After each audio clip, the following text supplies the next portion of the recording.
Good day. My name is Dr. Abiola Oyeleye, a consultant ophthalmologist and the president of the Ophthalmological Society of Nigeria, as well as medical director of the Eye Doctors Group of Clinics. Today, we're talking about one of our favorite topics in ophthalmology, and that is glaucoma. The first segment, we're going to talk about the definition of glaucoma, the risk factors, and also global and Nigerian statistics.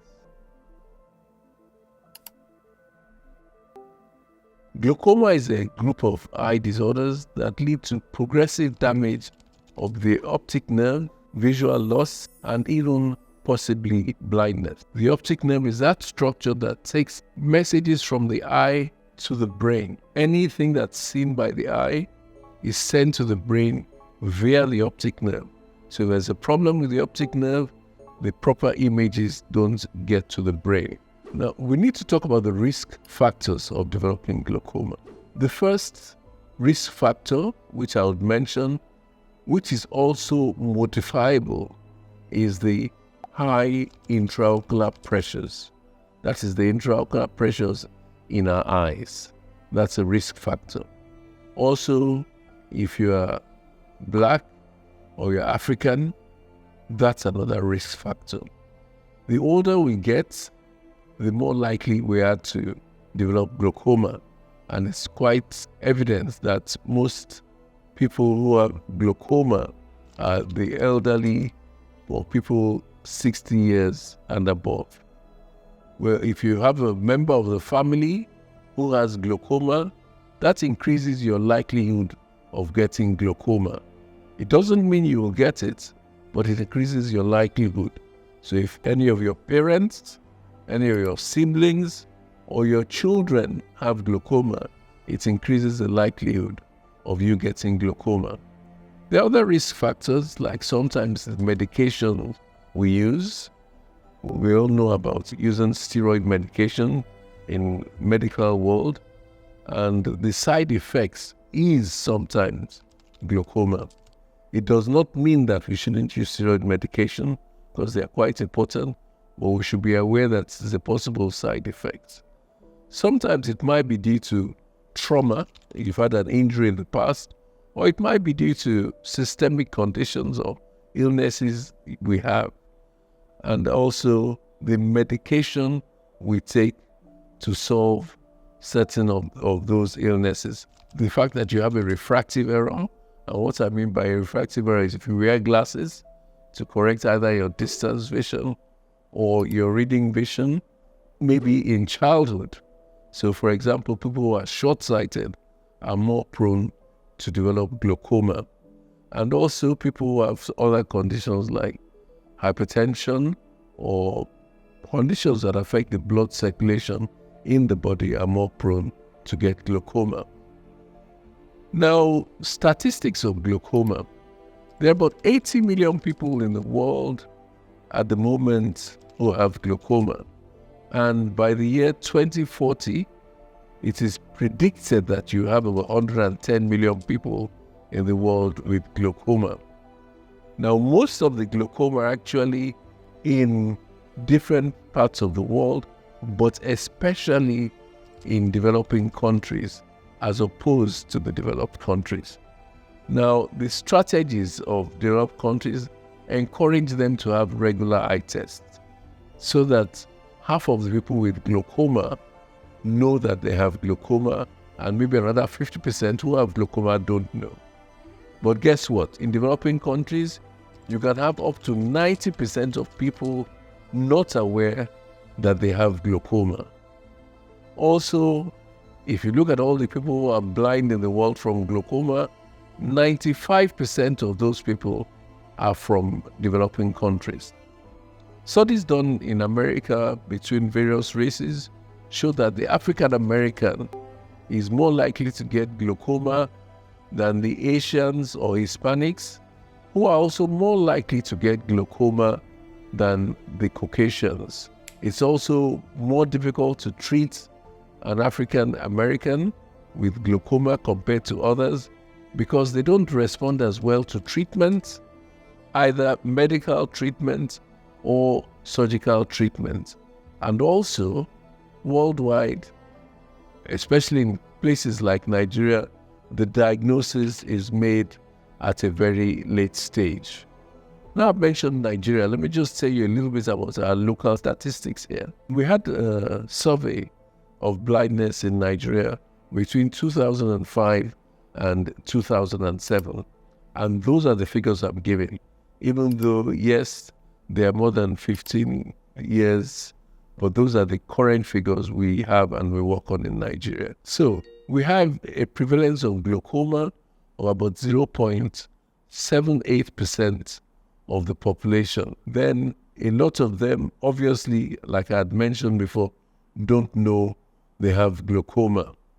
Also, above the age of 40, 5% of people are thought to have glaucoma in Nigeria. There's a big difference between various parts of the country when people have been shown to be blind. And in the northeast, the blindness prevalence is higher than in the southwest. And we have figures for all geopolitical zones. So we'll talk about the Nigerian national statistics. The Nigerian Blindness Survey 2005 to 2007 clearly showed that about 84% of people who have blindness are blind due to avoidable or preventable causes. There's thought to be, at that stage, about 1.1 million people who are blind in Nigeria. The prevalence of blindness in all ages in Nigeria is said to be 0.78%, and the prevalence of glaucoma blindness is said to be 0.7%. So prevalence of glaucoma in adults above the age of 40 years is about 5%. So it shows that we have a lot of glaucoma in Nigeria. It's also quite instructive to note that different geopolitical zones have different rates or different prevalence of blindness. It is most in the northeast, northwest, and the least in the southwest of Nigeria. So we've discussed that section now. We've spoken about the definition of glaucoma, we've spoken about the risk factors, and we've spoken about global and Nigerian statistics.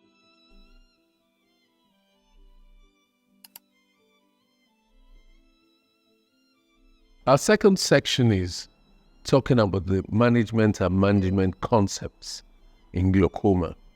And what I'll talk about first of all is how to make a diagnosis of glaucoma and the various modalities of treatment. The main modalities of treatment we'll mention are medicines, lasers, and surgeries. So let's get to the diagnosis of glaucoma. The first thing is to take a history of the visual problems or what has brought the patient in, bearing in mind the individual's risk factors. So obviously, when you're taking a history in this environment, you want to ask the patient, what's your race? Are you African? Because you can actually see that. But you take a history of risk factors, for example, what symptoms do you have, if any? Because symptoms come very late in glaucoma. What symptoms do you have? Do you have a family history of glaucoma? Or sometimes people don't know what that is, so you ask whether their parents or their siblings or the children have glaucoma. Then you want to know whether there are any systemic conditions or illnesses in the patient, and you get all those details. And then examination. To examine the patient in the clinic, we look at the eyes on the outside and we look at various details on the inside of the eye. We could look at the cornea, which is the first part of the eye, and work our way backwards till we get to the retina or the optic nerve.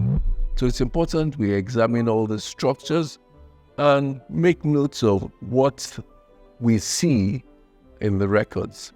Then after doing that, in some cases you have your diagnosis, but in some you still need to go further and do some investigations.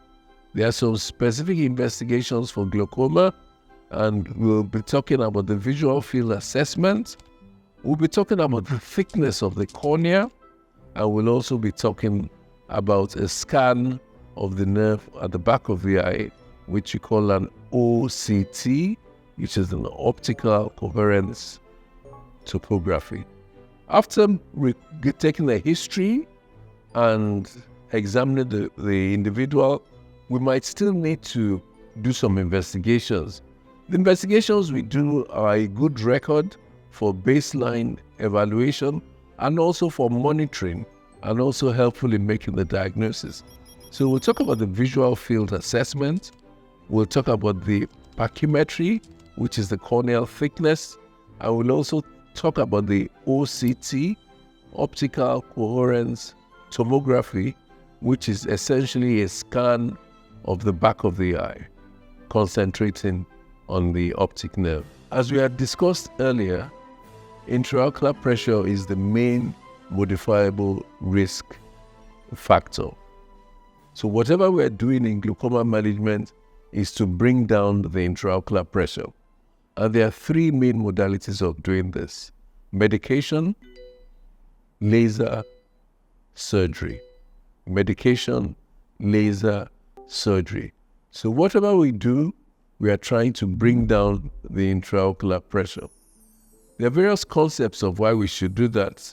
For example, we decide on how low the intraocular pressure should be. We call that a target intraocular pressure. And that is a pressure at which you think the glaucoma has been arrested or slowed down as much as we can slow the progress of the disease down. So we have that in mind. And then when we choose the medication we want to use to achieve that, we have to know what medications there are, their mechanism of action, and their side effects. Because some medication may be contraindicated in some individuals. The easiest one for people to remember is beta blockers. You do not give them to people who are asthmatic or who have airway problems, because they may constrict the respiratory airways. So things like that, you must be aware of what your medication are, your medication options, and the side effects. You also want to talk about lasers. There are various lasers in ophthalmology. And you must know the use of all the lasers, the advantages and situations where you'd want to use them and where you'd not want to use them. And like I said, the third modality is surgery. Surgery entails an intervention in the eye where you assist the intraocular fluid in coming out of the eye. What happens when we have glaucoma? You have production of what we call the aqueous humor in the eye. Aqueous humor is produced within the eye and it drains out of the eye. In people who have glaucoma, the drainage is usually compromised, so there's a buildup of aqueous humor in the eye, leading to raised pressure in the eye and subsequently damage to the weakest part of the eye, which is the optic nerve.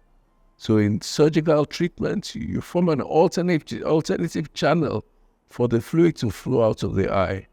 There's a different type of treatment also, which is surgical, which we will discuss later, and it's called minimal invasive glaucoma surgery, MIGS, and I'll take that separately from main surgical treatment. The medical management, the first line of action is usually a group of medicines we call prostaglandin analogs. And what they do is they bring down the intraocular pressure, and they're quite effective. However, they have side effects which some people may not tolerate, so you might need to go on to other types of medication. There are so many different groups, and we'll have a slide which just mentions the different groups of medication and their effects and also their side effects. So what we usually do is been proven that if somebody is on only one type of medication and only using it once a day or even less, the compliance is much better than somebody who's using so many medications various times of the day. So the first thing is monotherapy, which you try and do. If this doesn't bring the pressures low enough to what our desired pressure is, then we can add more drugs, different types of drugs, or we can combine these agents with other drugs. So we have various types of drugs you can use. You have beta blockers, you have the carbonic anhydrase inhibitors, you have the alpha agonists like brimonidine, and you have also some myotics which we use, but they tend to be going out of favor nowadays, things like pilocarpine. So one decides what the management strategy is to bring the pressure to the chosen target pressure. And the target pressure is not fixed in stone. If you choose a target pressure and you, based on the stage of the disease when the treatment is started and the initial intraocular pressure, you will review that with time if there's still progression of the disease. And like I said, those investigative tests we mentioned earlier will help us know if there is disease progression. And one good factor to know if there is disease progression is just ask the patient. They are the first ones who would actually tell you that there is progression of disease before all these tests could actually show it. So ask the patients and do tests to monitor glaucoma. Now, I'd mentioned lasers in glaucoma, and I'd said there are a lot of lasers in glaucoma. There is one study now, which is called the LIGHT study, laser in glaucoma and ocular hypertension treatment studies, even shows that having the SLT, selective laser trabeculoplasty, can even be preferable than starting people on medication. And it's done studies initially for 3 years, then for 6 years. And it showed that having the SLT done, it can be repeated. You are not putting the patient at a disadvantage than starting them on drops. And also, as we all know now, drops may become a bit more expensive, and the SLT laser may actually reduce the economic burden of the treatment of glaucoma on the individual. In some patients with very advanced disease, one may decide that medication or laser may not get one to the chosen target pressure. So you might need a combination of this and also need to introduce surgery for glaucoma. The procedure called trabeculectomy is the mainstay procedure for glaucoma, which has been on for more than 50 years. It was discovered, or it was started by a group of ophthalmologists in the UK, Burns and Watson, and essentially what is done is to form a drainage channel to allow the fluid to come out of the eye, and this drainage channel is covered by tissues of the eye. So the fluid comes out of the eye and drains around the eye, and that way it's helping the intraocular pressure go down. We've modified this, and there's something called the augmented trabeculectomy, when you use different pharmacological agents to help during the operation. The common ones used are mitomycin C or 5-fluorouracil. Also, various modalities of doing this operation are there. We now do what we call releasable sutures, whereby you do your operation and you leave a suture which you could manipulate immediately after the operation. And basically that manipulation will help the flow in the eye. If conventional glaucoma surgery fails, there's an option to repeat the surgery or now to put what we call a drainage device or a tube in the eye, which is a tiny flexible plastic tube which will help the fluid drain out of the eye into a irreversible or collective pouch. So that's the sort of like the last bus stop of surgery. But however, like I said, it can be combined with various laser procedures. So in second segment, we have discussed the concepts of management in glaucoma. We have also mentioned the various modalities, that is medication, laser, surgery, which can be used individually or in combination.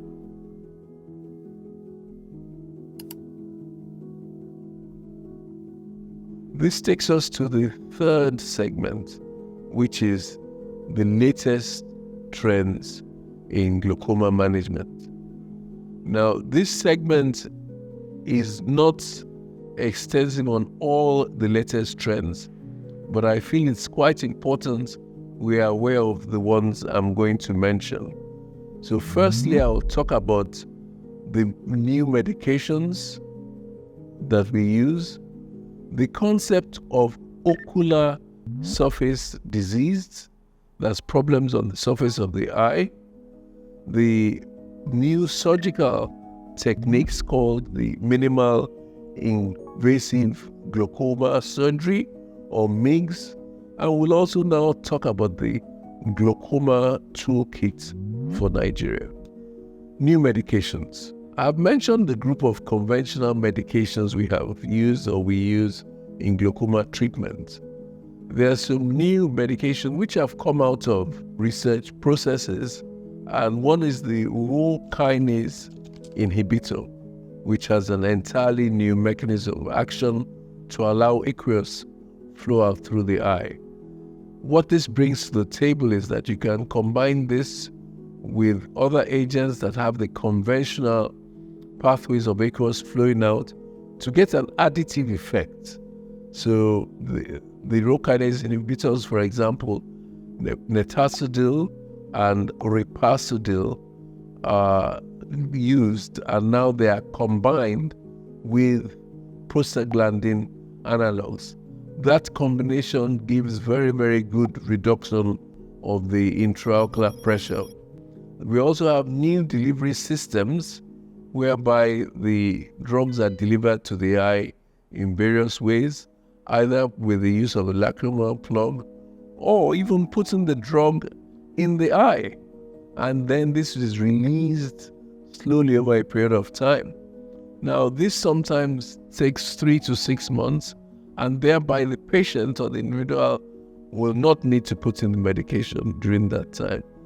It cuts out people's forgetfulness and people's poor compliance, and sometimes people with severe arthritis will benefit from that. So these are things we are looking at in terms of the delivery systems. Now, talking about medication, one thing people always talk about is cannabis. How do we use it in the management of glaucoma? And if I talk about glaucoma medication and I don't mention this, I haven't done justice to the topic. So cannabis has been shown to lower intraocular pressure. Yes. However, we haven't been able to find a way to use it at a controlled dosage, knocking out systemic side effects. So it's not advocated that cannabis is used, even though we know it lowers intraocular pressure. So the use of cannabis, it's a topic that always comes across when you are discussing glaucoma. We also have some extracts in Nigeria which we know lower the glaucoma, like for example the bitter cola. However, we are still working on how to ensure that it's given at a proper dosage after going through random clinical control trials. So new trends in surgery. This is when I'll mention minimal or micro-invasive glaucoma surgery, MIGS, or what we call MIGS. And this has been on for about 20 years or less. And the terminology MIGS, we started using that in 2009. And so that's the terminology itself has been on for about 15 years. Now, what are the MIGS? It's what we call the angle-based surgery. And you use it in patients with mild to moderate glaucoma. And we expect maybe a reduction of about 20% of the intraocular pressure. It is not advocated for patients with severe glaucoma except they are combined with another modality of treatment. So in patients who have uncontrolled intraocular pressure, despite medication, despite laser treatment, then MIGS is a good way to come in. And what happens is that the surgeon actually visualizes the drainage angle or the drainage channel in the eye. And this is obviously done on the operating table. And then the device is placed within the drainage channel. There are so many devices. There's, sometimes we call it a keratome, which actually goes to the drainage channel and opens it up by scraping off the anterior parts of the drainage channel and thereby widening that drainage aspect. There are some stents we put in the eye. A stent basically is a very tiny thing that allows fluid to flow through the stent and come out of the eye. Now, stents sometimes may have come with their own issues. There have been stents which have been recalled by the manufacturers because they were found to have negative effects on the cornea. The CYPA stent years ago passed the FDA test. That's 3 years without problems. And then people started recording that the corneas were getting affected, and the manufacturers quickly pulled it out of the circulation. People stopped using that. Then there's the Zen or gel Zen implant, which is put in through direct visualization to the drainage channel. The good thing about these things is that they can be done in conjunction with different surgeries like phacoemulsification. Phacoemulsification is basically the gold standard technique now of taking out cataracts in the eye. When you take out the cataract, it also sometimes opens up the drainage channel, and it's been shown that after cataract surgery, there's a 2 or 3 millimeter reduction of intraocular pressure. Now, you now put a stent in as well, that further reduces the intraocular pressure. So these stents can be done in conjunction with other procedures, which is one of the good tools to have when one is treating glaucoma. But like I said, it's for mild to moderate glaucoma and not for severe glaucoma. Now, the minimal invasive glaucoma surgery devices have a high safety profile, and they're taken through vigorous testing before they're actually released for commercial use.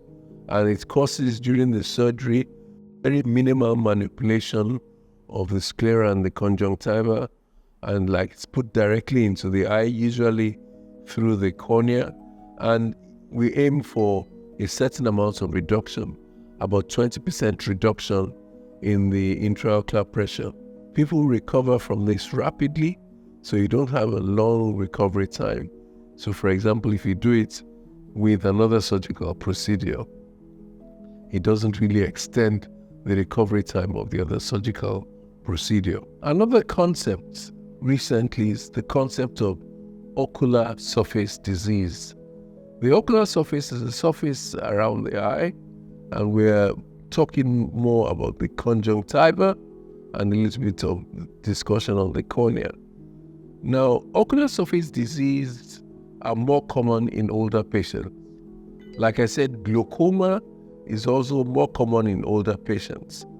Long-term management of glaucoma with a lot of medication makes you more prone to having ocular surface disease. Now, most medication we have contain what we call preservatives. These preservatives actually give the medication a longer shelf life. And the most common preservative is called benzalkonium chloride, or BAK. Now, you've used medication for glaucoma for a long time, various types of medication for many years. The preservative gets onto the surface of the eye, it's absorbed and it starts irritating the eye. And if you look at it under a microscope, the cells that normally line the surface of the eye are actually interfered with by these preservatives. So the longer you use glaucoma medication, the more prone you have ocular surface disease. The older we get, we have dry eyes, the more prone we have ocular surface disease. So a combination of glaucoma and ocular surface disease can give the patient a lot of discomfort. And it's said that about 18 to 54% of people with glaucoma have ocular surface disease. So these are known to affect the quality of life of the individual. And also, as you can imagine, it will affect their compliance with their glaucoma medication, because the eyes are not comfortable and they say, why should I keep on putting things in my eyes that are not making the eyes comfortable? Now, the preservatives have a negative side effect. So what the pharmaceutical companies do now is to prepare the agent without preservatives, and they are called preservative-free products. Now, the agent itself may cause irritation on the eye, but we remove the preservative factor from that. So it's much better for the eye to use preservative-free products. However, it comes at a cost. Preservative-free products are much more expensive than the conventional products which have preservatives. The total accumulation of the preservatives on the surface of the eye increases the signs and the symptoms of the ocular surface disease. So how do we treat ocular surface disease? The initial thing is to use artificial teardrops. Artificial teardrops will lubricate the eye and reduce the symptoms of ocular surface disease. Like I said before, you could also get preservative-free medication. There are some anti-inflammatory medication you can use to treat the surface of the eye and even make the eye feel much more comfortable when the drops are going in. But this should be given at a low and tolerable dose, bearing in mind the side effects of the medication. Sometimes you want tears to stay longer on the eye, so we block the drainage channel of the outside of the eye. Now, this is a different thing. We call it the punctum. Tears are made on top of the eye from the lacrimal gland.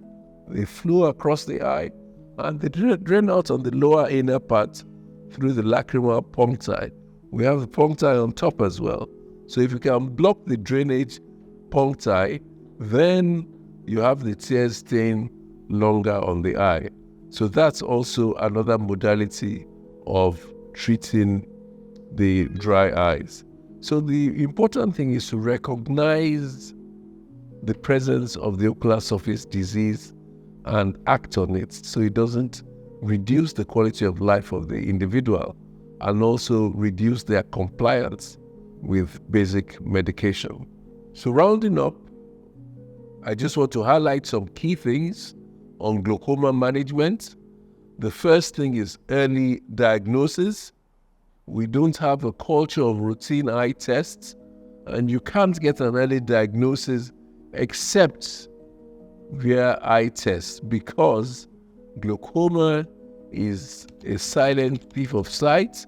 It is symptomatic in the early stages, and you only get symptoms in the late stages.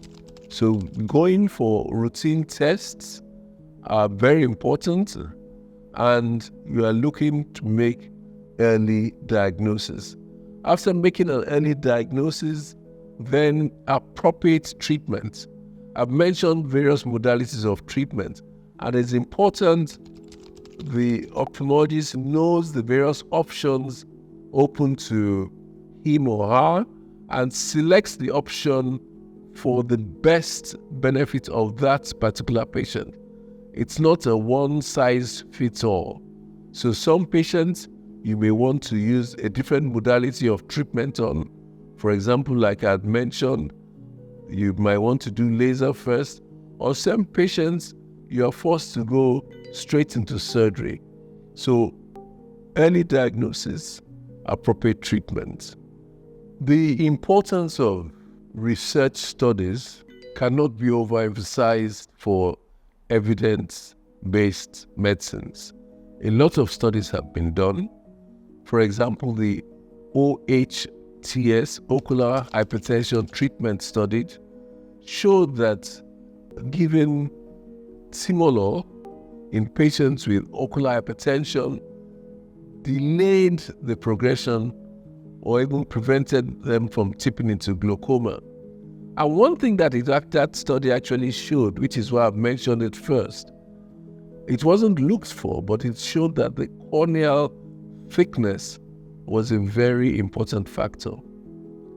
The thickness of the cornea is very important, and it's different in various races. Now, there's an average thickness of the cornea. If your cornea is thicker than normal, it's thought to be protective against glaucoma. So whatever measurements you're getting when you're checking the pressure, you have overestimated the intraocular pressure. And when you correct it, you find out that a pressure you obtained is even lower if the person had a thicker cornea. And the converse, if you have a thin cornea, you got a reading that has underestimated the intraocular pressure. And when you correct for the thin cornea factor, the pressure is much higher than what you think it is. So people with thinner corneas are prone to developing earlier progression of glaucoma. I'll give an example. You might find a patient with a certain pressure, let's give it, say, a pressure of 12, which in most people shouldn't cause glaucoma. But when you check the corneal thickness, the cornea might be very thin, and you might have to recalculate that pressure we thought was 12 is actually 18 or 19. And that explains why a lot of people come in with very thin corneas, and you make a diagnosis of glaucoma without their pressures going above a certain level. So it's important one takes so many things into cognizance. There's another similar study, which was the United Kingdom glaucoma treatment study, showed that the use of prostaglandins brought the intraocular pressures down or in patients with ocular hypertension, so that you have high pressure, you don't have glaucoma, you use the prostaglandin analogs, your pressure comes down, and it delays, or dare I say, maybe even prevents you from developing glaucoma. There's also the collaborative initial glaucoma treatment study, which showed that initial surgery right from the start is sometimes more beneficial than going through the route of having medication before going for surgery. So these and other studies are studies that would help us come to a good management plan for glaucoma. So I'll end up by blowing our own trumpets in Nigeria. 2023, Nigeria released its glaucoma toolkit, which is basically a guideline for management of glaucoma in our own Nigerian context and Nigerian environment. It also even tells us how to set up clinics within rural areas, urban areas, and how we could standardize the management of glaucoma, even in places whereby you don't have as much exposure, as much equipment as other people. There comes a standard that's acceptable for you to check, and guidelines on what we should do. Actually also has some talks about financial guidelines as on how to raise funds for glaucoma management, and it also has ideas on research and development. So the toolkit was like a breath of fresh air in Nigeria, and kudos to the individuals who contributed a lot to the toolkit. In conclusion, glaucoma is the most common cause of irreversible blindness in the world, and it is the second most common cause of blindness. It affects people with African descent disproportionately from people from other races in the world. There are various treatment options, like I have mentioned above, and it's good for the practitioner to be aware of what treatment options there are. Poor awareness is a problem in our society, and patient education is very important to help battle glaucoma. There's also an inadequate and poor distribution of healthcare workers. You probably have some areas that have never had a healthcare worker coming to talk about eyes in some parts of Nigeria, whereby in the urban cities, we do have healthcare workers, even though we may say we do not meet the WHO standards. And the burden of disease, we must know, will continue to increase as our life expectancy increases.